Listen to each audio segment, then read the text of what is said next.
Chers téléspectateurs de Wafrica TV, bonjour et bienvenue sur votre chaîne. Le sport engendre et stimule toujours beaucoup de passion. Et comme vous le savez, nous vivons au Cameroun en cette période, la CAN Total Énergie 2022, avec tous les rebondissements que la mise en place de cette CAN a engendré dans notre pays. Nous allons ce matin analyser et évaluer les perspectives avec le docteur Claude Bekombo. Docteur Claude Bekombo, bonjour. Bonjour. Nous allons, si vous voulez bien, évaluer l'entrée en scène de la CAN en 3 ou 4 points. Nous voulons bien, dans un premier moment, commencer par appelons ça balbutiement de la FIFA. Depuis le début, est-ce qu'il y aura une CAN ou pas? Pour quelles raisons? Est-ce qu'il faut libérer les joueurs ou pas? Est-ce que les mesures Covid vont être respectées? Nous allons dans un deuxième moment voir le début effectif de la compétition. Dans un troisième moment, nous allons, dans un contexte de Covid, nous allons évaluer les mesures sanitaires qui ont été mises sur place. Est-ce qu'effectivement ceux qui entrent au stade sont vaccinés? Voilà. Et si vous voulez bien, nous passerons entre autres par quelques petites polémiques pour donner quelques éclaircies, les questions protocolaires, comme ça s'est vu avec le président de la FECAFOOT. Le petit mot du grand Roger Mila sur les pays du Maghreb. Nous allons parler de ça. Et à la fin, nous allons évaluer les leçons et perspectives pour la suite de la compétition qui va durer 1 mois, je crois jusqu'au 6 février. Est-ce que notre démarche vous convient? Ça me convient tout à fait. Merci, docteur. Commençons déjà par les clubs européens qui, au début de la compétition, ont tenté de dire comme quoi ils emploient nos joueurs et qu'ils peuvent ne pas les libérer pour qu'ils viennent jouer. Je pense que dans un de nos anciens films, on en avait parlé ici, mais maintenant que la compétition a effectivement débuté, on peut en faire l'évaluation. Tout à fait. Merci de cette nouvelle invitation Je vous en pour prie. venir essayer d'éclairer la lanterne de vos millions de téléspectateurs sur ces questions en ce qui concerne le sport. Oui. Alors, la CAN Total Énergie 2021, même si elle se déroule en 2022 au Cameroun, a effectivement commencé. Et au départ, il y a eu ces postures des clubs européens qui ont essayé de faire un lobbying auprès de la FIFA afin que la FIFA soit un peu plus souple dans la réglementation de la libération des joueurs qui doivent participer aux compétitions internationales, dans les sélections internationales. Mais après la réunion du Qatar, qui a eu lieu au Qatar, le congrès pas le congrès, mais une rencontre extraordinaire qui a eu lieu au Qatar, les clubs de l'UEFA n'ont pas eu raison. La FIFA leur a opposé effectivement le respect des statuts. Le respect des statuts, non sans effectivement des négociations et des échanges, des positionnements un peu curieux de différents pays, venant d'ailleurs de l'Afrique et venant bien entendu de l'Europe, où effectivement on comprend que ces joueurs sont employés et que la démarche d'un employeur, c'est effectivement de protéger son contrat de travail, oui, ce qui est tout à fait logique. Mais il est bien au final que la FIFA ait respecté le statut, le règlement des compétitions de la FIFA, plus précisément, qui demande aux clubs de libérer les joueurs qui sont convoqués en équipe nationale, que ce soit pour un match amical, en fait pour une période de FIFA. Donc, les périodes de FIFA ne sont pas seulement les périodes des matchs amicaux et des matchs de compétition, c'est aussi des périodes des matchs des grands tournois. Ce sont aussi des périodes FIFA. Donc, si la FIFA ne respectait pas ces règles-là, cette fois-ci, ça devait ouvrir la boîte de Pandore, puisque les clubs allaient... Parce qu'il y a un jeu qui se passe entre les clubs les plus puissants du monde et la FIFA, dans une perspective géopolitique. Nous avons vu quelques éléments de ce jeu-là avec la création de la Super League, qui a créé une tension entre l'UEFA, certes c'était au niveau de l'UEFA, mais qui a créé une tension entre l'UEFA et les promoteurs de cette Super League-là. Parce qu'effectivement, on va plus vers l'économie du sport et que les clubs les plus puissants ont besoin de plus de ressources financières pour garantir de gérer toutes les externalités liées au foot business.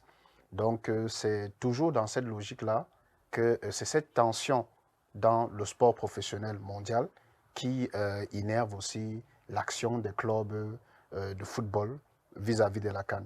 Ce n'est pas une question liée aux Africains, ce n'est pas une question liée à la néocolonisation, mais c'est une question liée à la communauté sportive internationale et le sens que prend cette communauté-là vers plus d'économie, plus de gains, le sens mercantile que prend cette communauté sportive, essentiellement celle du football, il faut le signaler. Il avait d'ailleurs été proposé que la Coupe d'Afrique des Nations soit déplacée pour le mois de juin. Qu'est-ce qui s'était passé? Alors, c'est toujours la même discussion. C'est toujours la même discussion, c'est-à-dire que les clubs européens souhaitent depuis longtemps, c'est depuis les années 80, que cette Coupe d'Afrique se déplace en juin pour satisfaire à leur saison. Oui. Puisque les saisons commencent en général en août, pour ceux qui commencent un peu tôt, et se terminent en mai en Europe. Or, il se pose, et je pense que le président Issa Hayatou de la CAF à l'époque avait toujours eu l'argument, les deux arguments percutants, qui sont, un, l'argument du climat en juin en Afrique, surtout en Afrique subsaharienne. La majorité des pays sont en période de pluie et que ça va être très très compliqué de jouer une CAN pendant cette période-là. Et les autres arguments, c'est que il fallait mettre la CAN en juin et s'assurer que la CAN n'entre pas en conflit avec une compétition majeure de la FIFA. Donc mettre la CAN dans les années impaires. Ce qui faisait qu'il fallait de manière opératoire faire jouer au moins 2 CAN successives pour essayer de rattraper ou alors avoir une année blanche sans CAN pour faire en sorte qu'on rattrape. Ce qui a été fait d'ailleurs. Parce que cette CAN qui se joue en 2022 aurait dû avoir lieu en 2021. Ce qui a essayé d'être...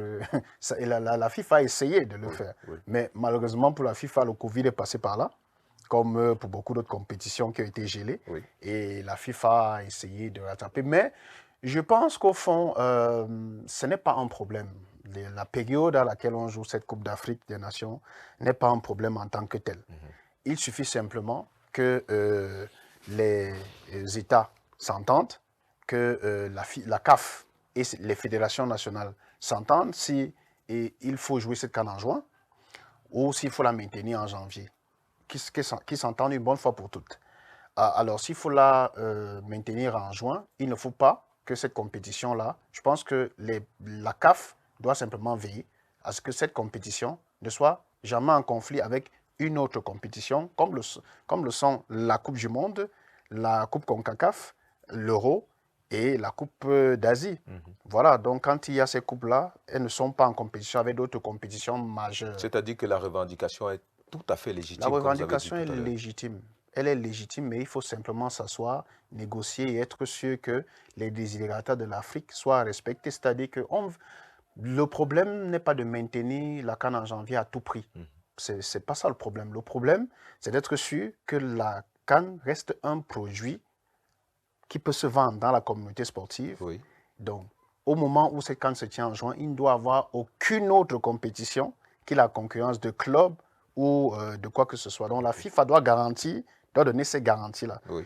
D'où le combat d'Issa Hayatou. D'où le combat d'Issa Hayatou qui a été mal compris. Mais c'était son combat. La CAN, c'est un produit marketing et c'est le seul produit marketing qui fait rentrer de l'argent à la CAF.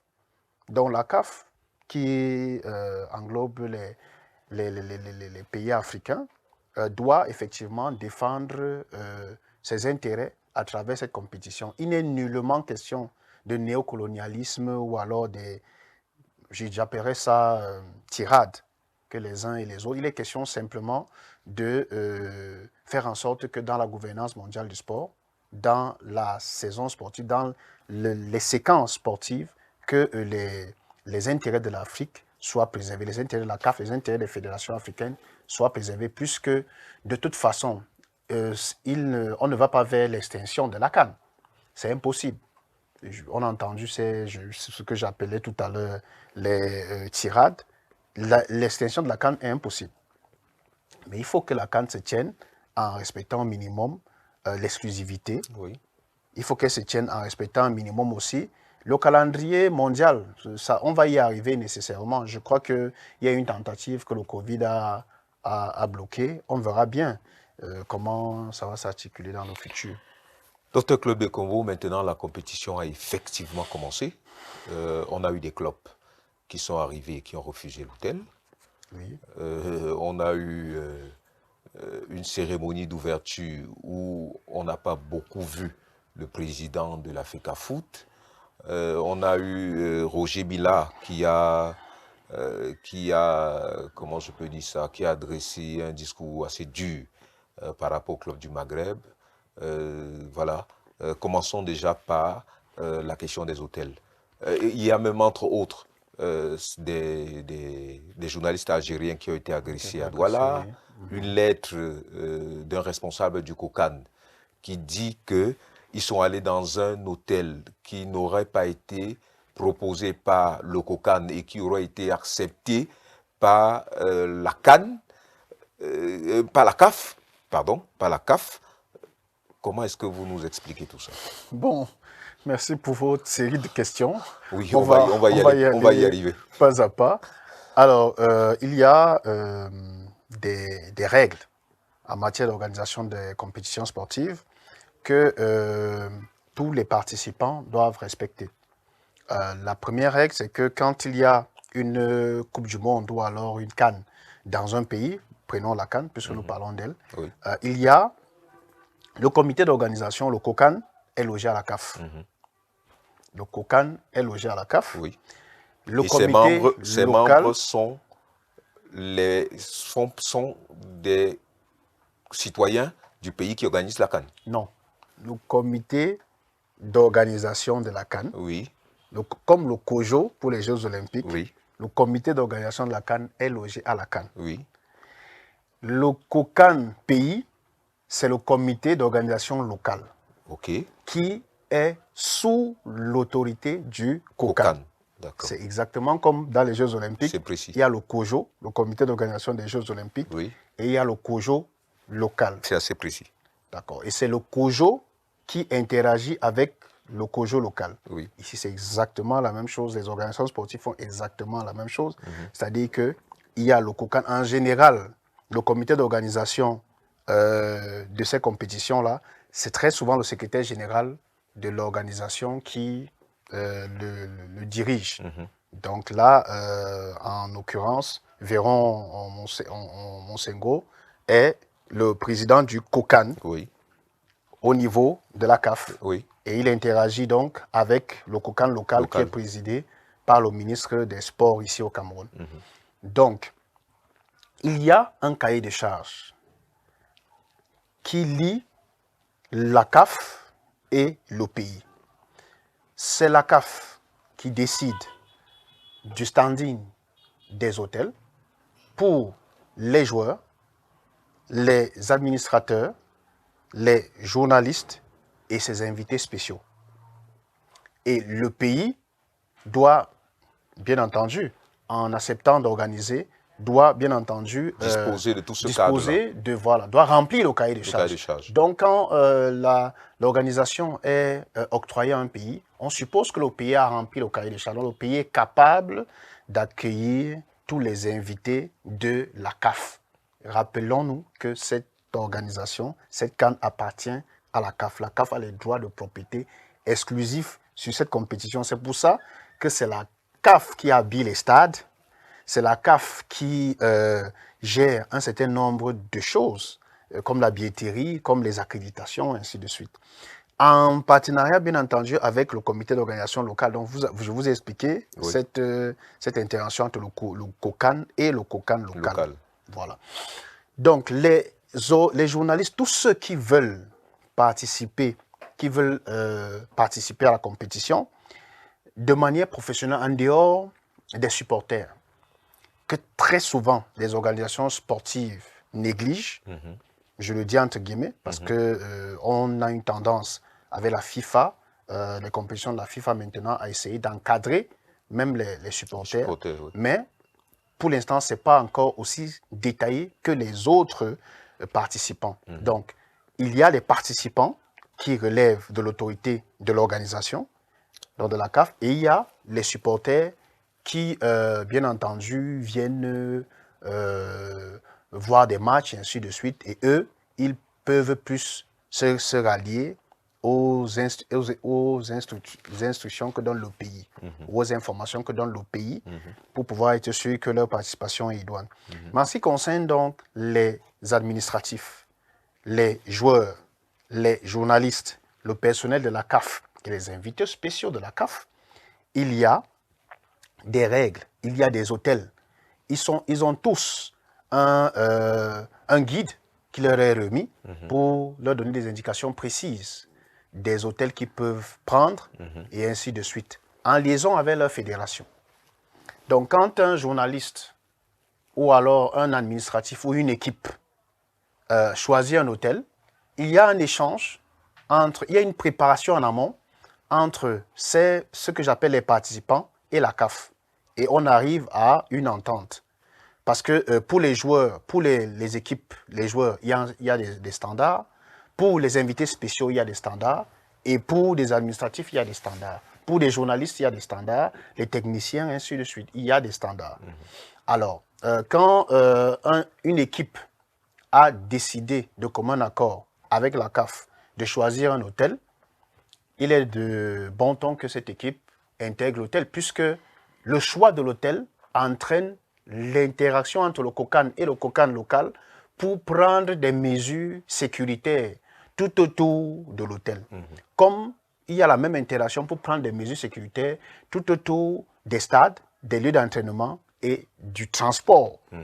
Parce qu'effectivement, les équipes, le transport terrestre au niveau national est bien entendu troublé par ces différentes organisations. Il y a des lignes qui sont fermées à la circulation à cause de cette compétition. Il y a donc un transport spécial de ces participants, dont des journalistes et tous les caméramans, les monteurs et tout ça, ils ont un traitement spécifique qui doit être encadré par la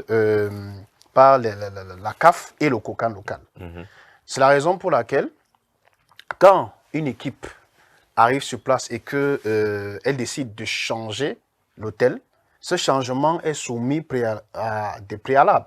Il faut informer le COCAN, il faut que le COCAN prenne la décision avant que cette décision soit mise en exécution. Ce que vous avez vu, c'est effectivement le résultat du fait qu'un pays a décidé de changer au dernier moment son hôtel et que l'hôtel où vous allez, vous êtes participant, vous êtes donc sous la responsabilité de la CAF, puisque la CAF prend une assurance pour tous ses participants. Donc, en liaison avec le pays, la CAF doit donc organiser tout cela. C'est la raison pour laquelle vous avez vu tout ce ping-pong et effectivement, c'est tout à fait normal, même pour les journalistes, qu'ils sont participants. Donc, ils auraient dû se fier à la fiche qui a été envoyée par la fédération.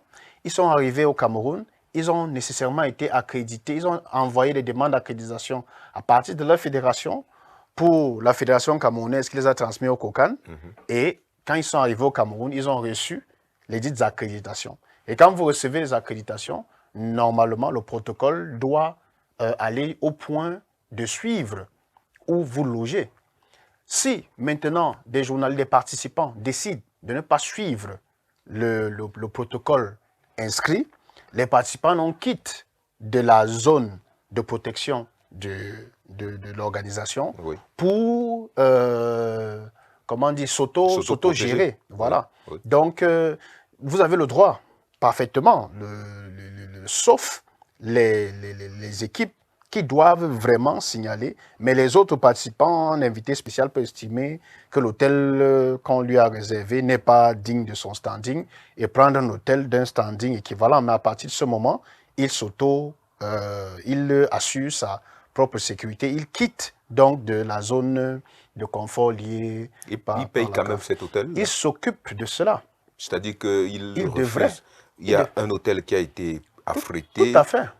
Il paye quand même. Tout à fait. C'est Okay. ce que je suis en train d'expliquer. Okay. C'est-à-dire qu'ils se prennent en charge. Oui. Donc, ils prennent en charge leur hébergement et leur sécurité. Oui. Ils prennent en charge leur sécurité. Mais la CAF a raison de signaler. Parce que justement, en assurance responsabilité, vous ne pouvez pas présumer que vous devez signaler que quelqu'un n'a pas fait ce que le contrat d'assurance dit.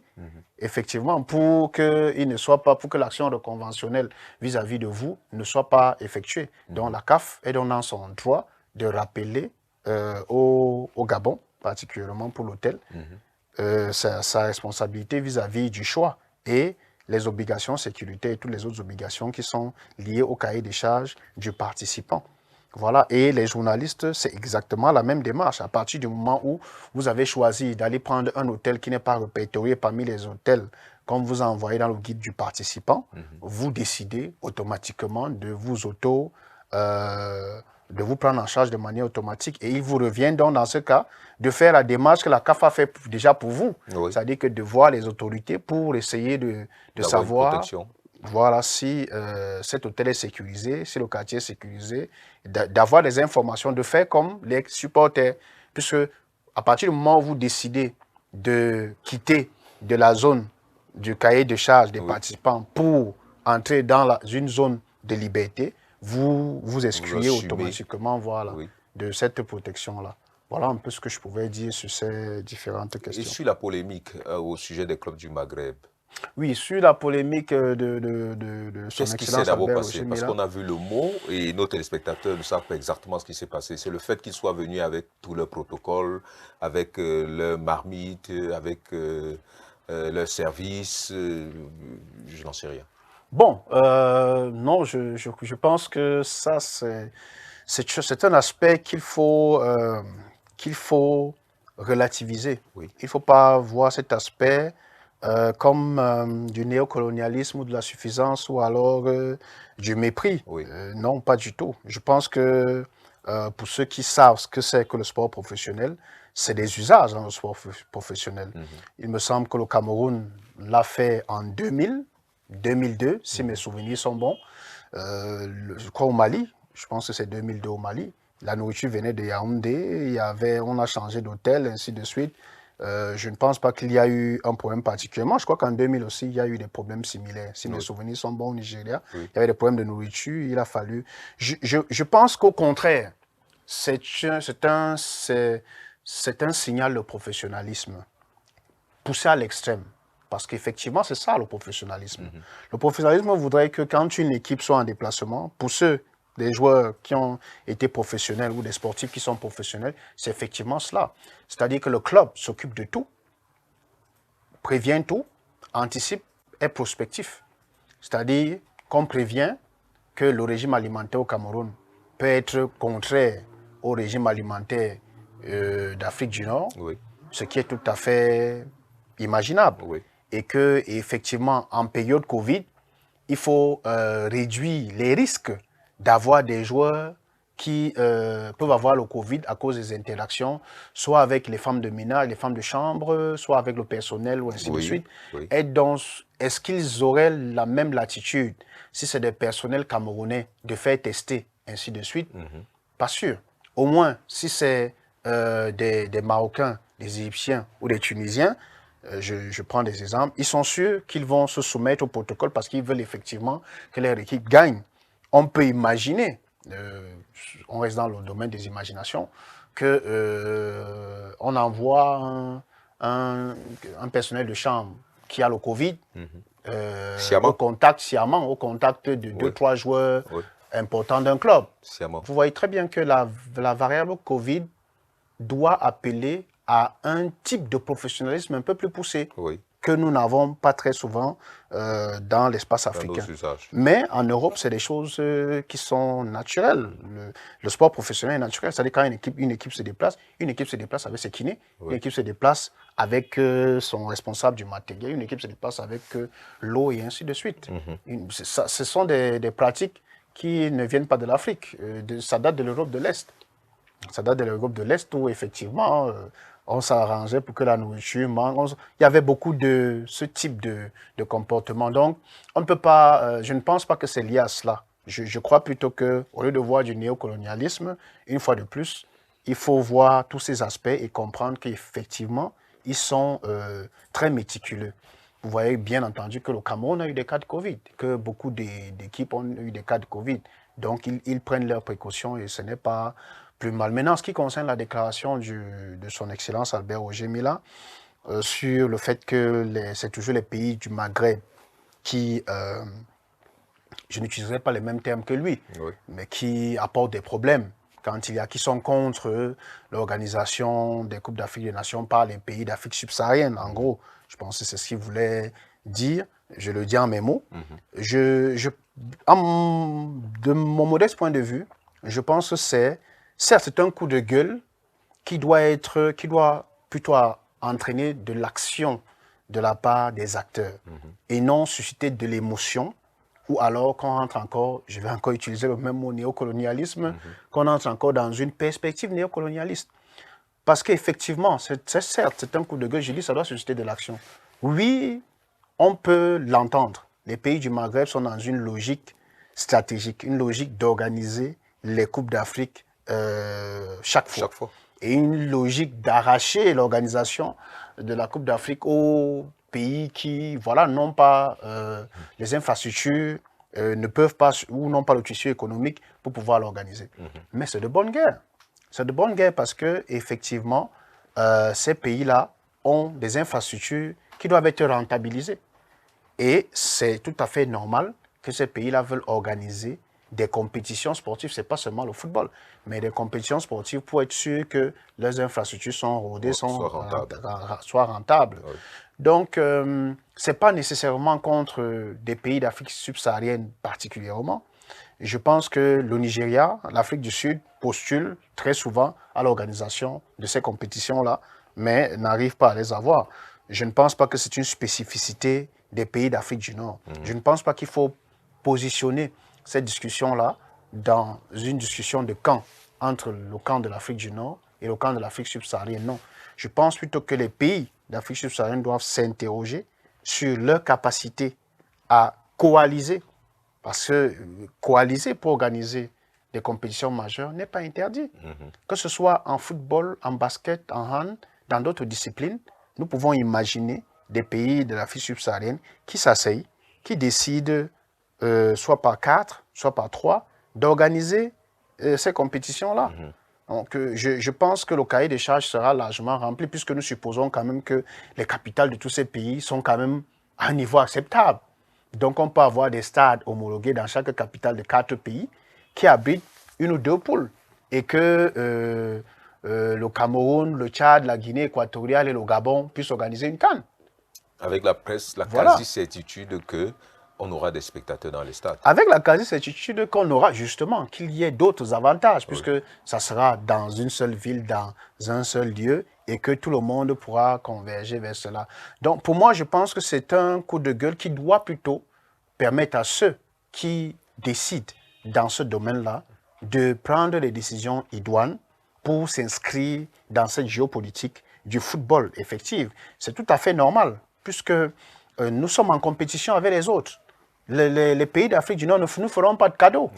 L'Afrique du Sud ne nous fera pas de cadeaux. Le Nigeria ne nous fera... Même si le Nigeria en Afrique subsaharienne ne nous fera pas de cadeaux, puisqu'ils ont les infrastructures capables de pouvoir accueillir ces compétitions. Et je pense en plus encore que la déclaration est un coup de gueule parce qu'elle n'obéit pas nécessairement à la réalité sportive. Puisque s'il fallait vraiment regarder la réalité sportive, les pays d'Afrique subsaharienne n'organiseraient jamais de Coupe d'Afrique des Nations. Mais il faut aussi comprendre que dans le choix des pays d'Afrique subsaharienne, il y a aussi de la politique par l'organisation, par la Confédération africaine, de pouvoir faire en sorte que ce soit la Coupe d'Afrique de tous les pays. Oui. Parce que s'il fallait rester dans les standards, oui. Vous voyez très bien qu'il y a très peu de pays, il n'y aurait pas eu de glissement. Il y aurait eu des retraits avec sanctions et la Coupe d'Afrique aurait oscillé entre les pays du Maghreb, l'Afrique du Sud et le Nigeria en permanence. Donc il y a une volonté aussi qu'il faut prendre en compte au-delà de ce coup de gueule. Il ne faut pas tout rejeter sur ces pays-là qui sont dans leur rôle de l'émulation, mais il y a aussi qu'il faut voir que les organisations font l'effort, comme la FIFA a fait pour la Coupe du Monde en Afrique du Sud, comme la FIFA a fait pour envoyer la Coupe du Monde en Asie. Le principe de rotation est déjà acquis.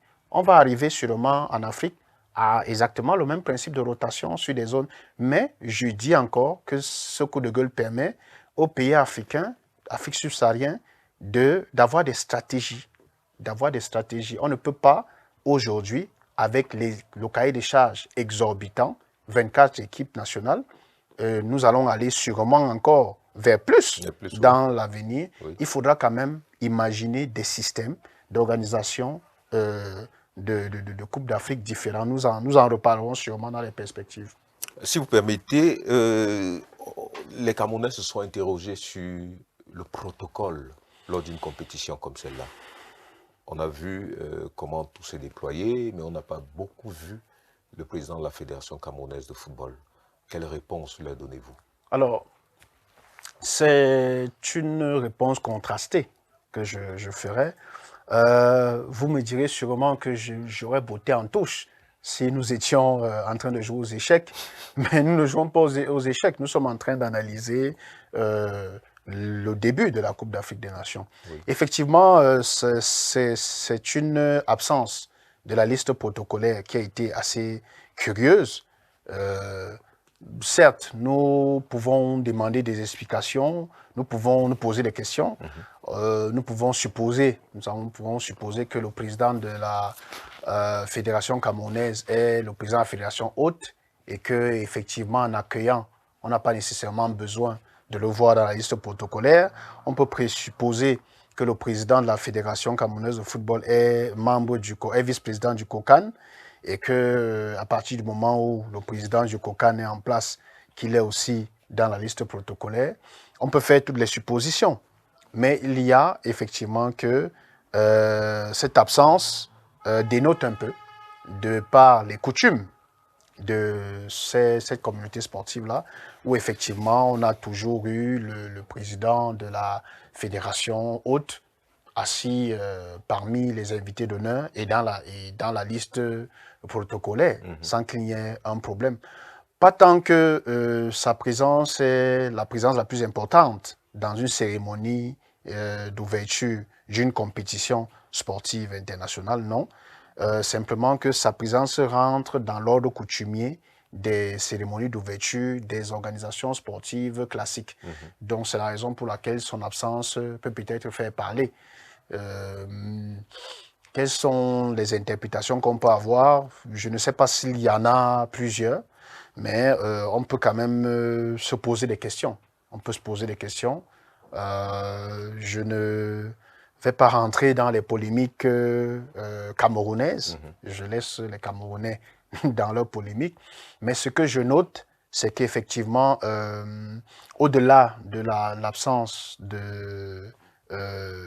du président de la FECAFOOT dans la liste protocolaire, je pense plutôt qu'on aurait gagné en présence peut-être des Lions indomptables de 1972, peut-être qu'ils n'ont pas été très visibles. Vous avez parlé de l'absence, du moins des images un peu rares du président de la République pendant cette cérémonie. C'est peut-être quelque chose de choisi ou pas, mais je pense qu'il y a eu d'autres choses qui manquaient, plus que le président de la FECAFOOT. On aurait bien aimé avoir la présence de Félix Tonyenbok. On a vu le Lion, certes, mais il faut se rappeler que c'est le ministre Félix Tonyenbok qui a donné le nom Lions indomptables à cette équipe, et que si on a le Lion aujourd'hui, c'est effectivement grâce à lui, et apparemment, si je ne dis pas de bêtises, il serait encore de ce monde. De ce monde, oui. Donc, ça aurait été bien de le voir là. de voir une image, ou alors même un petit film, même si c'est un film de 30 secondes, avec ces figures, les figures des Lions indomptables de 1972.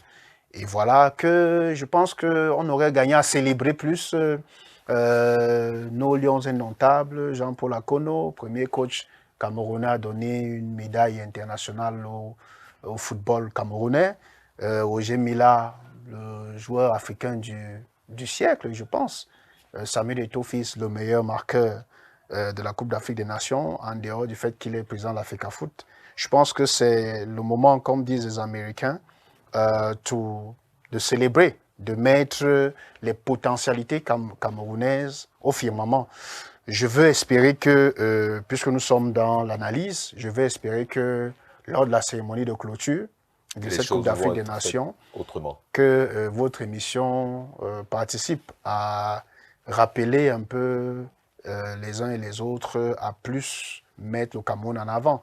Pas nécessairement entrer dans la polémique de Fali ou Poupa ou non. Non, je pense que c'était une chose qui était admirable de voir que le Cameroun invite un chanteur de la RDC influent, comme d'ailleurs lors de la Coupe du Monde 1998, c'est Youssou N'Dour et Néné Chéri qui ont fait la chanson.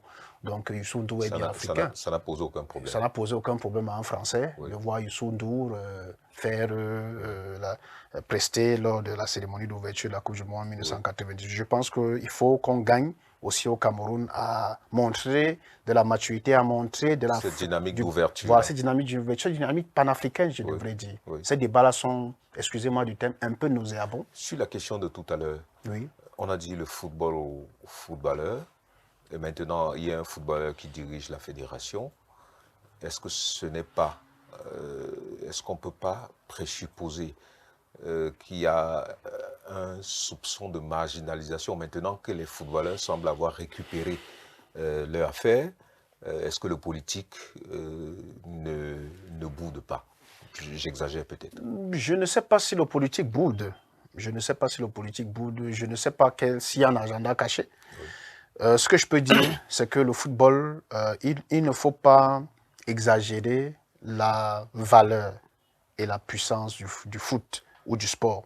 Nous avons eu beaucoup d'échanges ici, vous et moi, sur ces questions, et nous avons très bien compris que la valeur est plus symbolique, que la dimension économique est même moindre que les industries culturelles.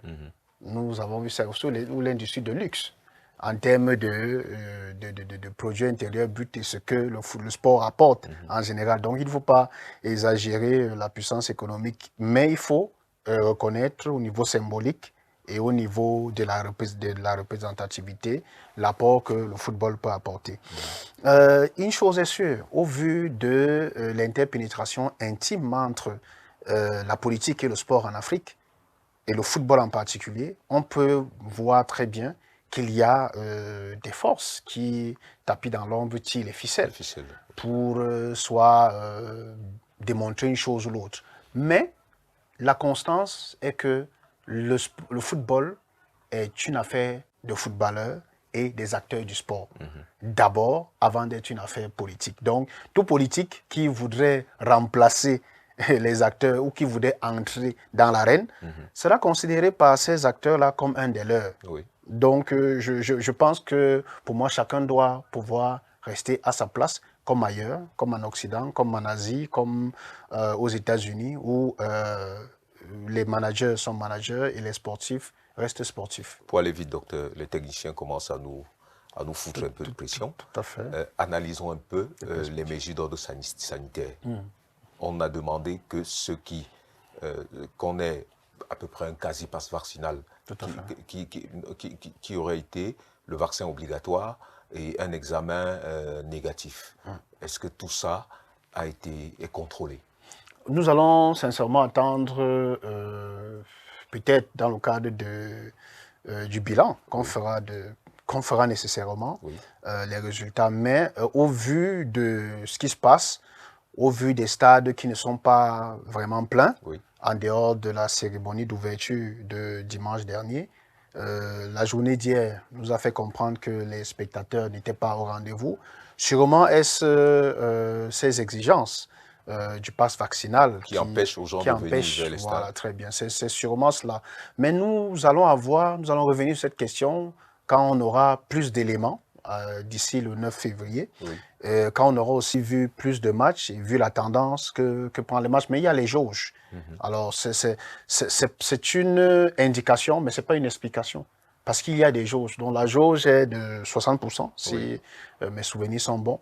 Alors, donc, ça ne doit pas pouvoir empêcher aux spectateurs de venir. Peut-être donc le problème, c'est de se soumettre à ce protocole du pass vaccinal qui peut-être freine l'ardeur des spectateurs au stade. Peut-être qu'il faut leur dire aussi, parce qu'on a vu dans les gradins, même pour le match d'ouverture, des spectateurs qui sont là et qui ont baissé le masque.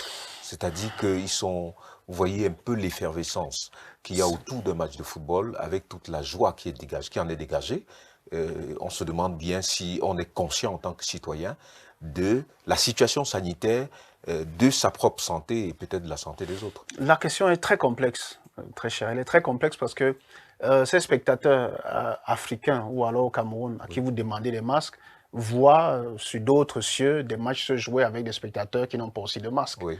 Donc, sans entrer dans l'explication néocolonialiste très bien, primaire, qu'on lève souvent. Oui, primaire. Oui. Ce que je peux dire, c'est que je veux souhaiter que tous les spectateurs qui sont au stade remplissent les conditions requises. Oui. C'est-à-dire qu'ils ont un pass vaccinal, disons-le de manière claire, et que tout se passe bien. Mais nous aurons sûrement une évaluation à faire d'ici la fin de ces compétitions et ça nous permettra de voir si ces questions étaient bien réglées. Très rapidement, maintenant les perspectives. Oui. Docteur, vous faites à Yaoundé un stade de 50 000 places.